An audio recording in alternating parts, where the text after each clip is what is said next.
The big surprise for me with Ronaldo was when he first came into United, it was sort of the step-overs, doing great things down the wing. To become the goal scorer he's become, I find it sort of It's amazing, yeah. It's yeah. amazing. For his first 2 or 3 years at United, like any young player, I think he came to United at 17. At 17, he's still a kid. But you could just see the potential in him, the work rate, the desire. Now, did we all think he'd go on and achieve what he did in terms of the goals, the assists? And that comes down to that end product that we see a lot of young players, you go, yeah, they've got something, but will they produce? Will they get to that end part where they can put the ball in the back of the net or get an assist or win the big trophies? And Ronaldo went on to do that and a lot more. Did we all say in the Man United dressing room at 17, that's where he was going to go? No. But did we all think he's got a chance of being one of the greatest players ever? We thought, yeah, but a lot can happen. Injuries and distractions. But once again, we looked at the Ronaldo for all his off-the-field stuff.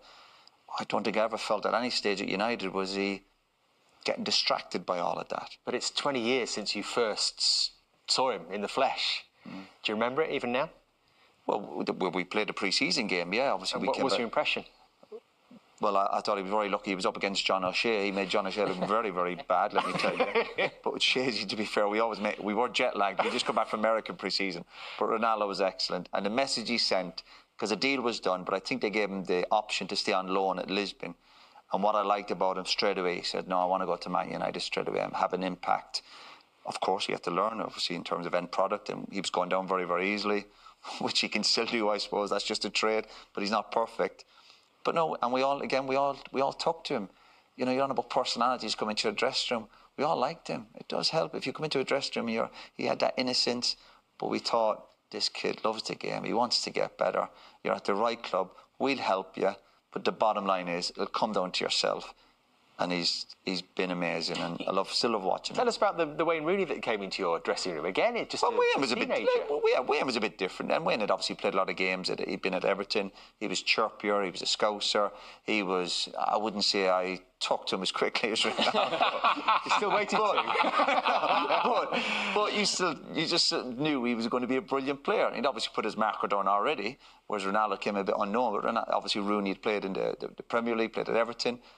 Seen him with England, and we thought, yeah, welcome to the party.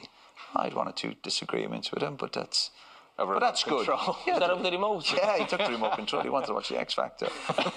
What an idiot, you know, X Factor. And I was watching the rugby league, so it upset me. But I think you need that. I think that's good. I really think when you have teammates, I'm sitting there saying everyone's great, but there was disagreements, there was arguments.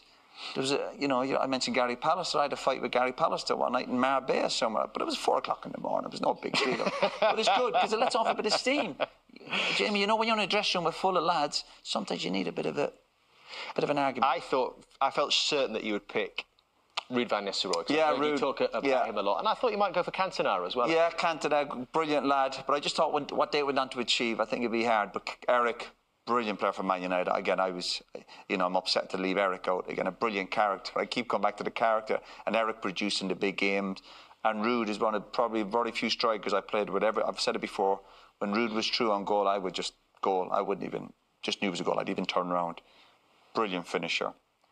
And was he unfortunate, Roy, that he was probably at United at a time? Maybe I think it was maybe Arsenal was sort of he didn't sort of win enough for how good he was, Ruud van Nistelrooy, in terms of the goals he got. Yeah, possibly so. Yeah, because I know I think Nev's been quite critical. Nev probably didn't rate him as highly as I did. But again, I go back to when you're playing with certain strikers, and I know you want to win trophies, but he was just brilliant at putting the ball in the back of the net. And sometimes when we didn't win stuff, that wasn't down to Ruud, that was down to the rest of us. You know, I think if you're a striker, you're scoring 25, 30 goals, what more can you do? Okay, people might say it's hold the play or run the channels, but if you're working with a striker, I'd rather work with a striker get you 25 goals, than a striker who's good at holding it up and gets you 5. You know, you putting the ball in the back of the net, I've always said, is the hardest part of the game. And again, I got on really well. Ruud was a good character. But again, ended disappointment for Ruud at United.